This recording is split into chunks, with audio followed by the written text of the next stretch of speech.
Ang huling parte ay ikagugulat mo. Random facts. Alam mo ba na, ang pinakamaikling digmaan sa kasaysayan ay sa pagitan ng Britain at Zanzibar noong ika-27 ng Agosto taong 1876. Ang digmaan ay tumagal lamang ng 38 minuto. Sumuko si Zanzibar matapos ang isang maikling pambobomba ng British Royal Navy. Ang Eiffel Tower ay maaaring mas tumaas ng 15 cm sa panahon ng tag-araw. Kapag ang isang sangkap ay pinainit, ang mga particle nito ay higit na gumagalaw at ito ay lumalawak. Ang init na ito ang nagiging sanhi sa paglawak ng bakal sa istruktura ng Eiffel Tower kaya ito nagiging mas mataas. Ang pinakamalaking desyerto sa mundo ay hindi ang Sahara na kadalasang naiisip.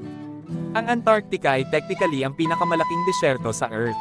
Ang isang desyerto ay natutukoy sa mababang antas ng pag-ulan nito, at ang Antarctica ay tumatanggap ng napakakaunting pag-ulan, kaya ito ang pinakatuyo at pinakamahanging kontinente.